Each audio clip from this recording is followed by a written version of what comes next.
Hello everyone, and this is it. This is the moment when I'm going to actually craft all the cards on Magic Arena. This video will be having 3 different chapters, so you can just hop to wherever you like if you don't want to watch through the entire thing. So there's in the search bar in the video, you can select your chapter you want to check, because the first part will be just me crafting the cards and talking about my journey towards set collection, set completion, or rather the entire card collection completion in the Magic Arena as of the day of this recording, which is a few days before the March of the Machine release on Magic Arena. And then the next part will be just me showing the full collection, and in the final part you will see the summary of how much it cost. And well, that's pretty much it. So if you just want to see how much it cost, go to the last part of the video. Okay, so now let's first see how to start. So as you can see, I'm pretty close to completing all these regular sets. These are not orange, mostly for the reason that these sets, a lot of these have those Planeswalker decks which weren't really draftable, and my set completion, of course, is based on drafting the sets. I don't buy packs. So I will get packs, of course, from the draft rewards, but I don't buy packs from the store. So this is all done by drafting. And of course, you can see my earlier videos about completing the sets, because I do upload a lot of my drafts and then also the completion summaries at the end of each set. I will also be uploaded on my channel, so you can see the history there. I started making these videos on YouTube during Zendikar Rising, so you don't see any earlier content from me. So this is the status of these sets, but of course the Magic Arena has a lot of other cards too, not included in here. Mostly the anthologies and I guess the Jumpstart. 2 different Jumpstart releases, the original one and then the Jumpstart Historic Horizons, if that was its name. Anyway, the Jumpstart where we had a lot of those Modern Horizons cards entering the client. And this is the current amount of wildcards I have. So I have already checked that unless I made some kind of a mistake, this will be enough to complete all the cards at 4 copies on Magic Arena that are craftable. There will be 3 cards I won't be able to complete, and you will see them. You might already guess what they are. But all the other cards I will have at 4 copies, no matter if they are like 5th to 8th copies or 9th to 12th copies. I will have 4 of each, even though they are redundant. I will just aim for a maximum collection completion here. For example, let's start with something fun here, like let's go to collection, and all Oko, the Planeswalker. First I should maybe do this. Not collected also. So this guy is broken, so of course I need 4 copies of all the Okos, including these here. So just craft all these, and that's it. I have now a full playset of Okos, also these, maybe not so broken ones. And then there's what was the take another turn? Nope. What's the name of the card that that's banned everywhere now? Shuffle turn. I actually can't. Yeah, this Nexus of Fate. This is what I was looking for. So this is basically, as you can see, it's banned in Historic Explorer and Historic Brawl. Of course, it's not legal in Standard, so I can still craft all these. And why don't I have of these copies? I have played, of course, Magic Arena since since closed beta actually. But I never liked the deck which uses Nexus of Fate, so I never got to actually play it. I hated the deck, so I rather made decks that are good against the Nexus of Fate, and rather than play the card myself. But yeah, this will be taking a lot of time, so I'm gonna, while I'm crafting these cards, and I think the best way, I'm not sure what is the actual best way to do it, but I believe it's just trying to craft 250 card decks until I'm done, and this will take a lot of time, so I will not record all of this, but I will start by crafting these cards. I think I should put here, by the way, direct game. This should unlock everything, even Dark Ritual, which is banned also in everything else except Historic Brawl. Anything else like Lightning Bolt is also only available in, yeah, I should see most cards in here. I mean, all the cards, I believe. Even the Nexus of Fate should be playable actually here. Yeah, when you select a direct game, there's no ban list there. So I'm gonna start crafting these, and the way to do it is put the not collected tag tick here, and then put here the filter that says less than 4. So now starts the kind of a boring part of the video, where I just craft all these cards, which, like I said, will take a lot of time because I don't know any faster way to doing than this. And like I said, I won't be recording the entire part here, but I will talk about my history with the entire game. You know, starting from the tabletop Magic, which I started early in 90s. Well, not early in the 90s, but in the 90s, and then my journey as a tabletop player and a Magic Online player, and then finally a Magic Arena player. I no longer play anything else than Magic Arena. So I will talk about my kind of journey with this game while I'm doing this crafting stuff. And that was a cut, as you maybe noticed. I just wrapped up, you know, talking about everything I planned to talk about, and the video length at that point was already 40 minutes. So it was like because this is not scripted in any way, it was way too much talking. Time just flew there. I talked about my history as a Magic player and the various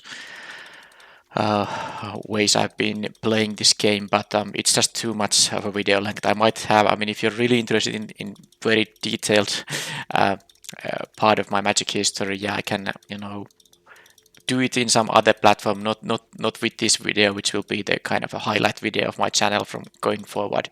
So I'll just say, so as you can see, I have crafted all the white and blue cards mostly, except for this, you know, there are multiple, you know, card versions for some of these cards, so you just have to keep, you know, recrafting them until you have 4 copies of each of them. But I'm in the black cards here now, after doing this stuff for 40 minutes already. So now, in a lot more briefer way, I'm gonna explain my history as a Magic player. I started, it was pretty much 1996, I don't know exactly if it was that, but Mirage was the first pack of cards I bought from a store. My friend introduced me to the game. I guess his cousin introduced him to the game, and well, that's how it goes. At least it went back then when there wasn't really, at least internet wasn't as widely used as nowadays. So we had a group of, I guess, 5 to 10 people who, everyone played some amount of Magic, and I played casual Magic from, let's say 1996 to 2004, because I lived in a pretty small city. I had no idea about any kind of a competitive Magic, and I definitely had no idea about limited Magic. So of course all the playing I had or did was, me buying packs and then trading some cards with my friends, and we built decks and played casually. That's, I think, how it goes for most people, or at least for most people who started in the 90s. But when I moved to a new city in 2003 to go to a study in a university, I got introduced. It was a much bigger city, of course. I got introduced to competitive Magic, and more importantly, to pre-release events and a Friday Night Magic, which had, at least where I played, every second week was Booster Draft and every second week was standard format. I did play, also when I started playing, in the new city, I did also play constructed Magic for sure. But since my first pre-release, I've been just basically in love with limited Magic. A sealed deck and boosted draft are both so fun ways to play the game, and it really didn't need anything else than the one event where I did very badly. It was, by the way, Dark Steel pre-release, but I didn't start playing seriously until the next fall following that. It was Champions of Kamigawa pre-release where I really I started playing Magic, and especially limited Magic, as much as I can. So I played, I would say, around 30 to 50 drafts per year with physical tabletop cards.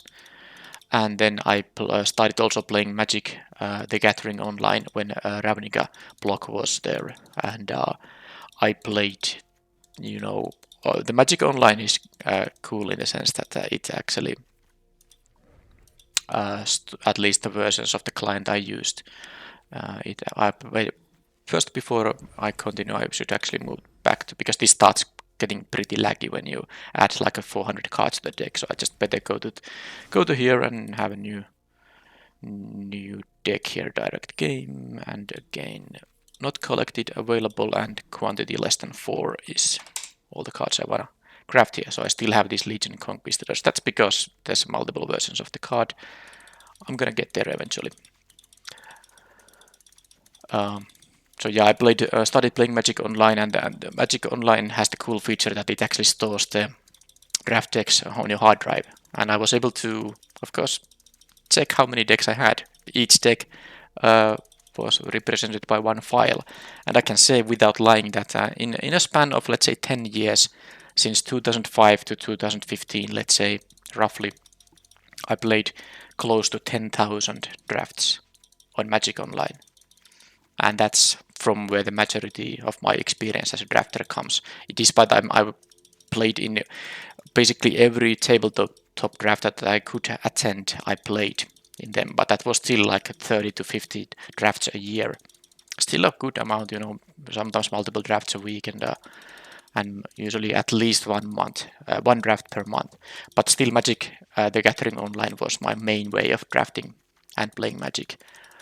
Despite me also playing in the competitive Magic, I live in Finland, which is not really a very large country, but we had, national qualifiers and some PTQs also we used to have back in the day, and I participated in them. I did participate in some number of Grand Prix tournaments in Europe, but I never really got to day 2, and I never got any kind of I never got any huge achievements in the tabletop Magic or Magic Online, where also I participated in some of the more prestigious events. I never won anything of significance there, but I was able to draft a lot, and that's the main idea, of course. Drafting is super fun, and after now over 10,000 drafts in my life, I'm not sure if it's over now, but definitely close to 10,000 drafts in my lifetime, and I'm still drafting every new set as much as I can. And I hope I try to keep this shorter, so let's ignore any nonsense here now. I'm gonna say just one thing. I actually stopped playing Magic around 2015, maybe for various reasons, but I actually sold my tabletop card collection, and I really basically almost completely stopped playing Magic Online. I had a few drafts maybe here and there, but mostly stopped. And it was Magic Arena that actually brought me back to the game. I got to the closed beta around 5 years ago from recording or publishing this video. It was May 2018 when I got to closed beta of Magic the Gathering Arena when the Dominaria set released. I started drafting there too, of course, because drafts became available at that time as well. And basically since then I've been playing quite actively this game, Magic the Gathering Arena, I mean. And let's go back to reset the deck like this. New deck again, direct game, and let's put not collected here up. Quantity less than 4. This is what I've been doing for almost an hour for now. So yeah. I've been playing Magic the Gathering Arena basically for 5 years now, very actively. There was in 2018 closed beta ended and the open beta started in the fall when Guilds of Ravnica set released. A couple of months before that, I didn't play because there was an account wipe coming. I drafted enough of the previous set, Magic, the core set 19, M19 was the previous set, which I drafted enough, and then I had a couple of months of a break because I knew that there was an account wipe coming. But since the release of Ravnica, Guilds of Ravnica set, I basically haven't had any kind of breaks. I've been playing every set almost almost getting 4 wins every day. I mean, not every day, but I mean a lot more on a lot more days than not. So and of course I haven't drafted every day, but you know, Magic Arena has been a part of my life for you know, almost 5 years now. Anyway, the important things I wanted to talk about without, you know, dragging this too long is that I have actually bought gems once in closed beta, once in open beta, 50 euros both, or $50. I mean, I used euros, but the dollar and euro, they are kind of same. Not exactly, but you know, for the purpose of this video, I can say whichever currency, and it doesn't really change the fact much. And then I of course bought the welcome bundle too, because it's just a good deal. You got for $5, you get a lot of gems, and I guess some packs too.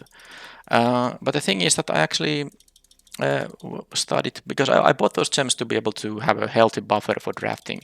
I didn't really expect that I'm actually going to be able to win more than lose, but that happened. So basically, I had more than well, around 20,000 gems, let's say, and then obviously my intention was to see how often do I need to buy more gems to still draft as much as I like, and it turned out I started actually winning gems.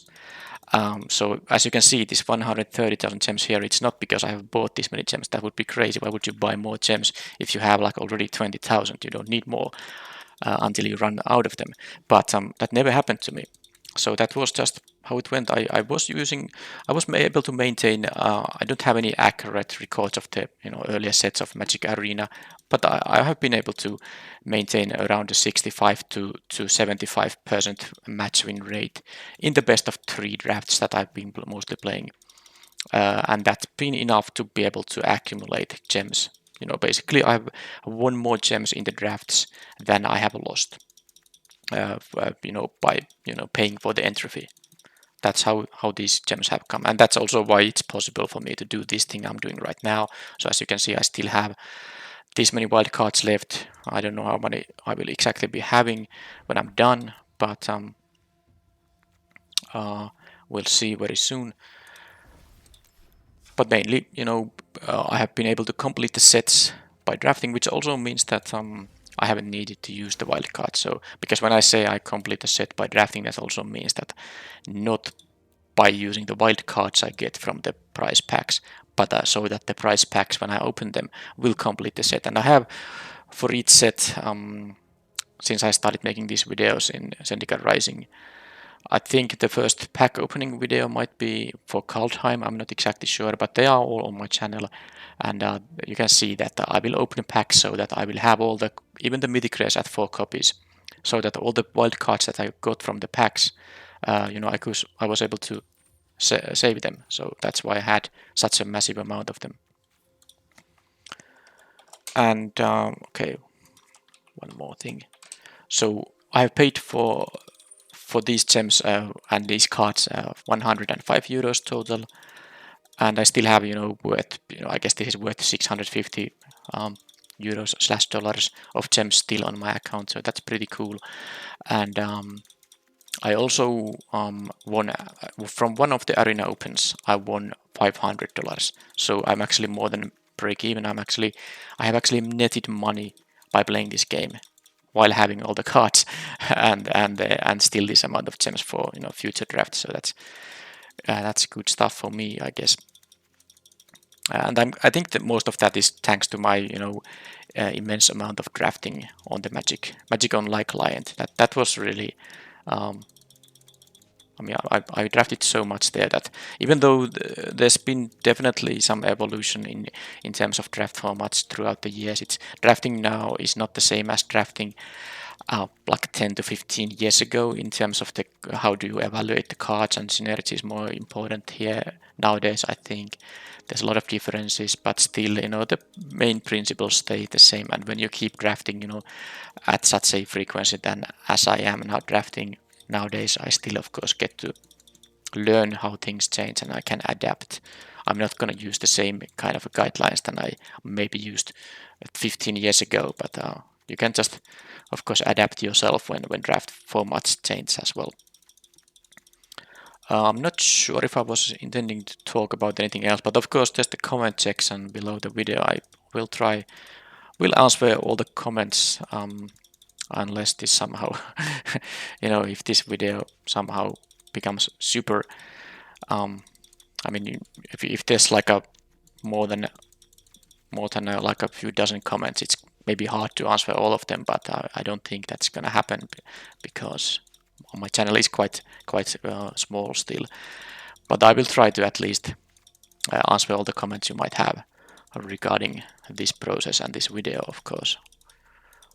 But yeah, this is, I think, a good time to break the, pause the recording, finish up with this thing, and the next part, which we will see in a very few brief moments, after a few brief moments, you will see me having the completed set, completed collection on Magic Arena, and then in the very final part, I just summarize everything, including the how much it cost and all that in a kind of a brief manner, mostly for those people who are not watching right now, but just for those who already jumped to the end of the video. So there will be a summary of all this now, but I will pause the recording now, and I will see you in a second. Okay, and now I'm close to finished here, just a few iterations here, and you also see the cards I won't be able to craft here. I think I have to go here once more. So add final copies of Terramorphic Expanse, or was it Evolving Wilds Direct Game? Not collected, quantity less than 4. And these are all that are left. Okay, it was Evolving Wilds of this. Is this craftable? Let's see. No. So these are also. So actually I thought it was only these 3, but there are actually these 5 cards I won't be able to craft. Now there will be some others too. But let's first go to the there are some other uncraftables too, but I happen to have 4 copies of them. That's what I was saying. And yeah, it was a pain to click open all these secondary versions of these cards. You had to do that for every card to get these. As you can see here, the Defiant Strike, I have now 12 of them because I crafted all the versions of a card. Of course, you won't be needing more than 4 for any purpose, even in the formats that you are allowed to play more than 4 copies of a card. It's enough to have 4 of some of these versions, and then you can add as many as you want to your deck. But yeah, let's go now to the set collection screen, because this is of course the first prize. When you craft all the stuff, and you do have to craft the Planeswalker decks cards as well. So some pretty crazy stuff you have to craft at 4 copies. Cards that are just completely unplayable as a 4 copies, unless you're playing something extremely casual decks. But when you do that, you have this orange glow in everywhere in here. That's of course since they added this screen, that's also the kind of one sort of an achievement to do, have everything. These include all the alchemy sets and all that. Now I have 4 copies of everything here, of course, but this is not all. Like I said earlier in the video, this doesn't actually cover any of the Jumpstart or the Anthology releases, but I can show now that let's just go to collection view, because this shows every card. I don't have any format filter or anything. This should be every card. Let's just make sure that the not collected tab is also checked here, so I'm not cheating you in any way. So basically, if I want to look for cards that I have now 4 copies of, it's only these. And of course you can't craft these, this card cannot be crafted using wildcards. It for some reason shows some of the lands here. I don't know even why. By the way, why are these in here? Because I do have actually, I believe I have these versions of these snowlands. Well, it doesn't matter. The Evolving Wilds here is not craftable. I have, of course, other versions that are. And then these 3 that I initially thought were the only ones I won't be having at 4 copies are the closed beta kind of a reward for participating in the closed beta. Everyone got 1 of these copies. I mean, these are of course the same cards as the I do have 4 copies of the Very Hero of Dominaria, same for the Ral and the Vraska here, but not this version, this kind of a card version of it. There was a moment of a window to craft these cards after the open beta started, but it was a very brief window, and of course I had no idea back in 2018 that I would be getting every card in the client as 4 copies and wasting mythic wildcards, which I obviously didn't have that many of back then. So it really didn't cross my mind that I should copy these versions, because of course I got the regular versions from the booster packs and rather crafts and all that. But yeah, these are not craftable, cannot be redeemed. And then I forgot also the Godzilla. Now I do have the Zilorza version. There was the non-Godzilla art that was of course acquirable in normal means, but this thing is not. This Godzilla version, I don't even recall what did you have to do to get this card, but I can't get it, so that's it. And Evolving Wilds Wastes, yeah, I'm not sure why these lands are, because as you can see I have access to these cards, but still when I put quantity less than 4 they somehow show up. But these are the cards that you can't craft, I can't craft, so I mean I did my best. Now to show the cards that I do have here, one of them is this. So this specific, as you can see, there are all these Llanowar Elves available in the client, and I have these card styles here applied as well. But this version wasn't available. This is uncraftable. Cannot be recrafted using wildcards, because that was a price in an event when the open beta was still quite young. There were events that had these kind of special cards as prizes, and that was before the card styles were implemented. So any additional styles had to be their own cards. So you had to play the event to win these, and I played it enough many times to win 4 copies of these. And the main prize in that event was, I think you got the Llanowar Elves just by participating once, but you had to get the maximum wins to get a copy of Galta. And this version of Galta, this tiny hands Galta, is also not craftable, but I have 4 copies of these because I played the event so many times that I got the maximum wins 4 times just to get this version of the Galta. So that's the one. And then I think there are 2 more. Duress from Urza Saga version. There's a lot of Duress, by the way, in the game. I have 1, 2, 3, 4, 5, 6, 7, 8, 32 Duresses on Magic Arena. And but a lot of them have different arts. Actually, my favorite art of Duress is this one, and I do like the Midnight Hunt version quite a bit too. But the card I was talking about is this one. I think it's from Urza Saga. It's not craftable, and it's the same story as for the Llanowar Elves. This was a prize from you participating in a certain kind of an event. And then the final card that I also have 4 copies of. I mean, there might be some else, but I think these are the all Fire Minds Research. Is it that? No. It somehow says it was Fire. I don't know what I typed there, but Fire Minds Research is exactly the card. Alright, anyhow, one of these versions is not craftable. So this, yeah, it's the first one. So this is regular from Guilds of Ravnica.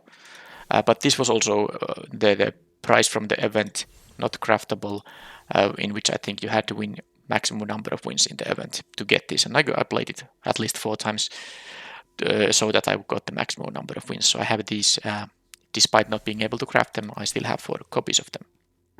Anyway, let's put the final this thing one last time. This won't get any better. There will be no way to acquire these cards. I believe they won't be selling these in store. These were one time. I don't actually recall what's the story behind these Evolving Wilds. But no, it doesn't matter. I crafted all I could, and that also means that if I go to like I don't know, let's say for example all the rares, and this is now covering all the cards from all the sets. There's only 4 copies. All of these. So like the video subject says that do it yourself, all access. I have now all access to all the cards in the client. And the only cards that I have no access to, were the special styles, which can replace with the other styles that I do own at 4 copies. So that's the rares. I mean, that wasn't all the rares, but I'm not gonna browse through all that. And then there's the mythic rares. Some say it's harder to gain rare wildcards than mythic rare wildcards, which is true. I mean, and because you need more rare wildcards than you need mythics. Of course, the mythic wildcards are less frequent than rares, but you need to use up way more rares for your decks. But in the end, when you are going for mythic completion, the mythic wild cards and mythic rare cards, they are the actual bottleneck. But here we have every mythic rare that is craftable in the client at 4 copies. And how many wildcards do I still have? So let's see. This is my status. So I used up almost all the commons, and I knew already before doing this that the commons are the most bottlenecky in this sense, because there are so many versions of commons that basically the 5th to 8th copies and the planeswalker decks and whatever the arena set cards so called. There are so many common cards that you cannot acquire by drafting. So that took way more than 1,000 common wildcards to get all those. But I knew that I will have a buffer, enough of a buffer for them. I wouldn't have made this video otherwise at this point yet, but I almost used up all my commons. And uncommons, well, there's plenty of them, and I still have over 300 rare wildcards, over 200 mythic rare wildcards, which I currently cannot use for anything. And I, of course, do plan completing sets by drafting. But of course, if there's going to be some anthologies, and I think also the March of the Machine Aftermath, I don't think that can't be drafted in any way. So I think I will be, completing those sets. I'm not sure if I'm going to always craft them right on their release, but I will be keeping this kind of a full completion alive going forward by, first of all, just drafting every new release until set completion without using wildcards, unless I really need them for some card for constructed before I have completed the set. So that's it. This should be pretty self-explanatory now. I mean, not collected. I know you are not gonna accuse me of lying, but this is the best proof I can have with this setting. Go to collection view, put collected and not collected here, and filter by quantity less than 4, and you will see all the cards that you don't have at play sets. And as I already showed, I cannot craft these cards that I have visible in here. So that's it. And then the final part of the video will summarize pretty much everything. So I will see you there. But before I go to the final part, I actually realized why these expandable things are here. So it's of course because they are land versions from these no lands that I don't have at 4 copies. And of course these are uncraftable because these are things you would need to buy from the store when there's a sale. So that's the reason these things show up, because there are some versions of these cards that are not at full playset. So that's why this filter does bring this up. It's same for the wastes, this full art wastes is here too. I of course haven't used my resources on card styles in the client. It's kind of an impossible to have every card style as well, given how they are priced. That would require using a massive amount of actual money to buy enough gems to get card styles for all the cards. I don't know. I don't even dare estimate how many gems would you need to have all the card styles. That would be a massive amount, of course, not worth going for in any. I mean, unless you are like a billionaire, then maybe you could do that, but I'm not. But yeah, next part of the video is the summary. Okay, so this is the part of the video where I summarize things. And for those who just hop to this part, I'll just quickly say that in the first chapter of the video, I crafted every card on the Magic Arena client using my wild cards that I had in excess. Compared to the cards that I don't own yet at 4 copies in the client. And well, that's it. I have basically achieved the all access status on Magic Arena, which is sometimes what the offered events in the game have, but now I have for every game mode now all access to the cards. Why did I do that? Well, why not? I had more wildcards than I had than there were craftable cards on the client. So why not use them? And I guess the only reason to maybe not do this is that I could craft rares and mythic rares also from new sets, and then when I draft those sets, I would be getting 20 gems per rare and 40 gems per mythic rare I pick during those drafts, thus giving me a little bit of an extra gems to boost up my gem balance a little bit more. But I don't think that's so fun. I actually quite like the side project of completing a set while I'm drafting it. So I want to keep that thing going on in the future. So I wouldn't, craft those cards. Therefore, I can just freely use the wildcards I now had on the all the cards on the client. And if I'll ever stop drafting new sets, which is the thing that does accumulate me even more wildcards and will be doing so in future. That basically means I'll stop playing the game because I am a limited player for sure. Even though I do play constructed, I still I won't abandon drafting in favor of playing constructed. So I just won't be ever regretting the fact that I basically sort of wasted a lot of wildcards on cards I will never be using. I just don't think that it will be regretted ever because I won't be. I mean, if I save those wildcards, they would be on my account after 10 years still, without having any use. So this was at least a fun way to, burn those wildcards. And yeah, like I said, there's no need to spare the wildcards for future. Well, how much did it cost? First, this is the amount of money I have spent on the client. 105 euros in total. Couple of times I bought the early, in open beta. And I guess one of them was in closed beta too, which I got refunded in open beta because of there was the account wipe between those two. So that is the amount of money I spent. And the interesting thing here is that I did. But the 5 euros is of course the welcome bundle. If you are wondering what's the 5 euros, it's such a good value. If you are not totally free to play, the 5 euro bundle is something that you should definitely consider buying.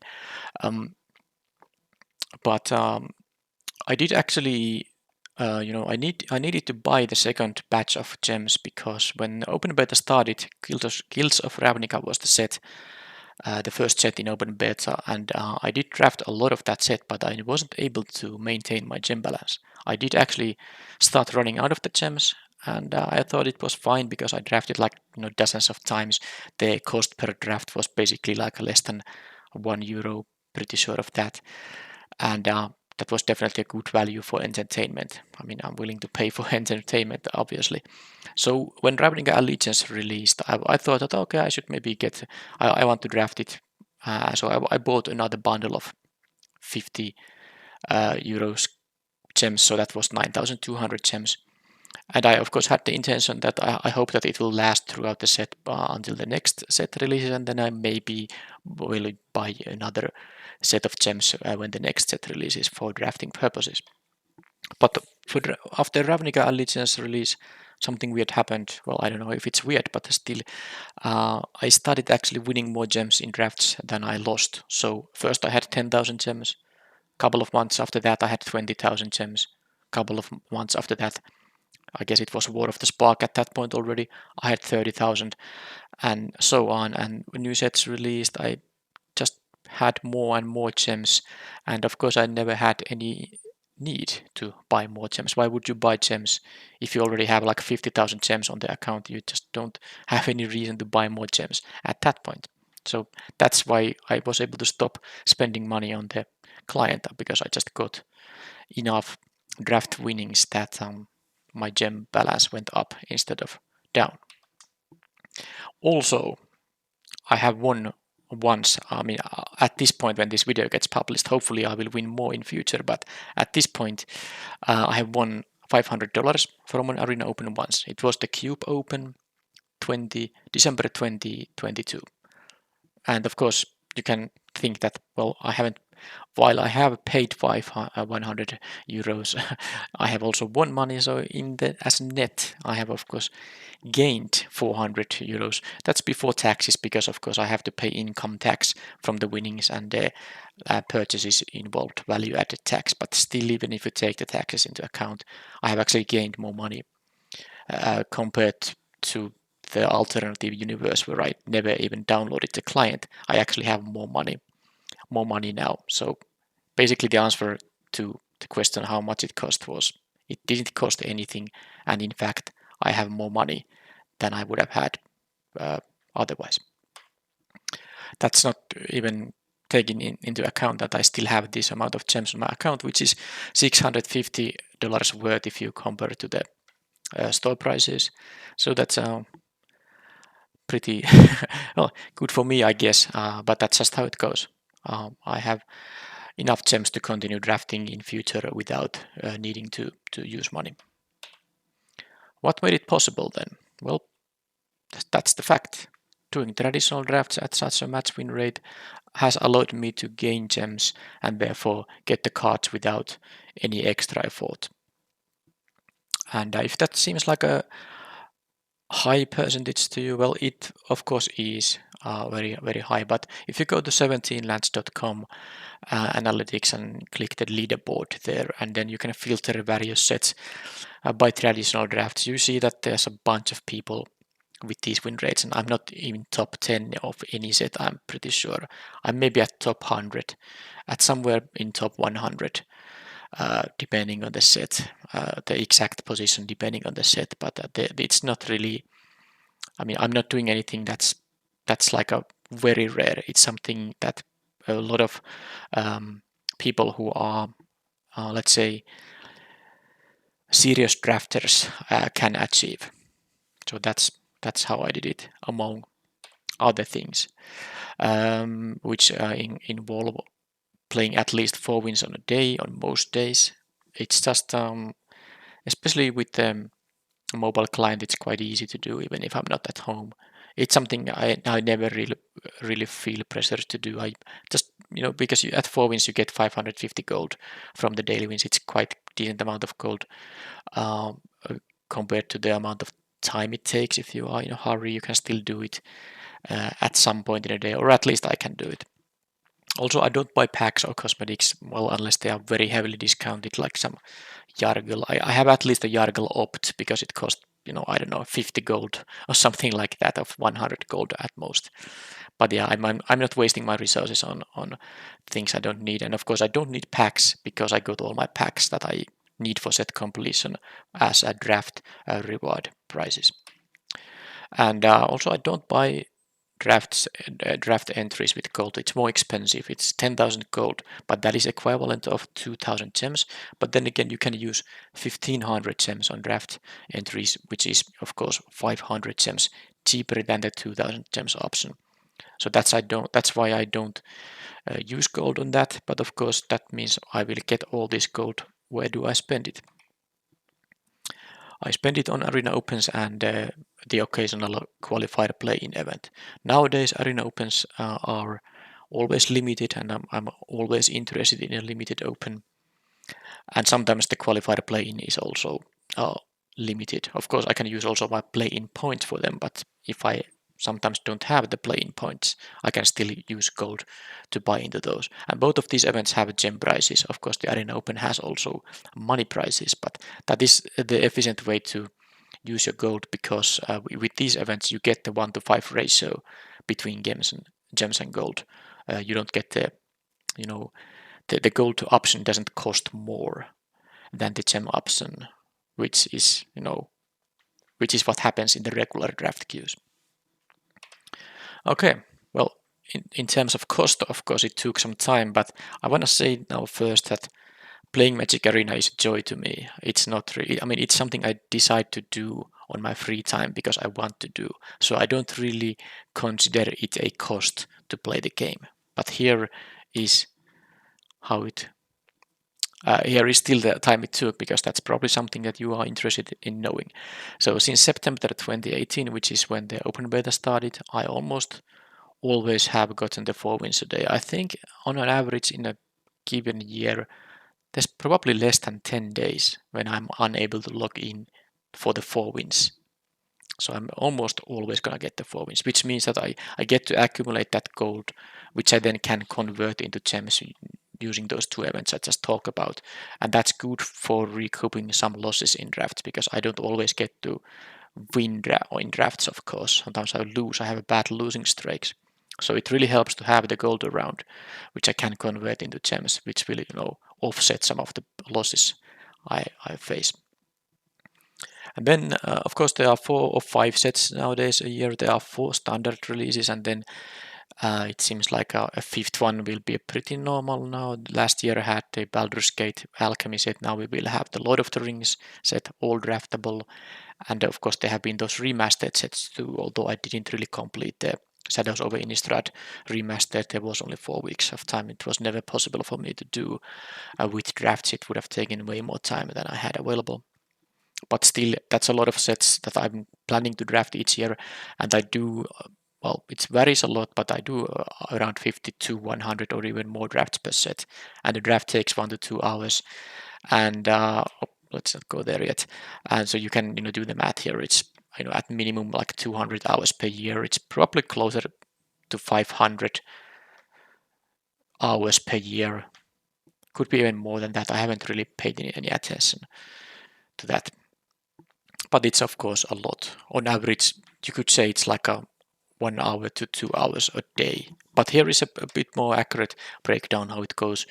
When a new set releases, I play a lot. I mean, exactly, I draft a lot. It can be even 20 to 30 hours per week. Because, well, I'm just very excited about the new set's draft. What can I do? And then after a couple of weeks, it's probably more like a 1 to 2 hours, for one draft on some days. And then on the days I don't draft at all, I will still get my 4 wins, which doesn't usually take that much time. So that's the breakdown. And of course the 20 to 30 hours seems very high.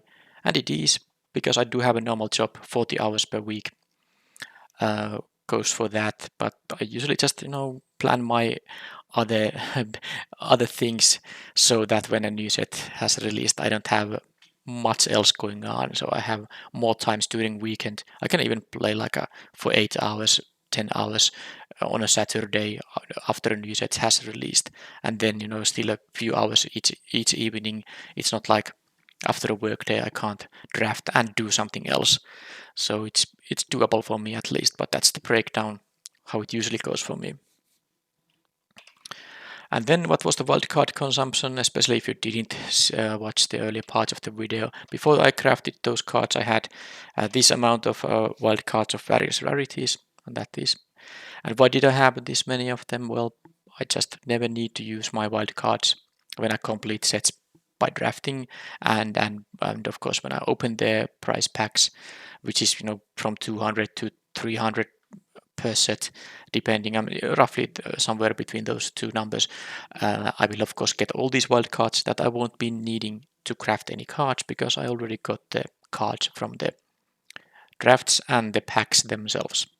But after I crafted all that stuff, I have this number of wild cards left. So I almost used up all my commons.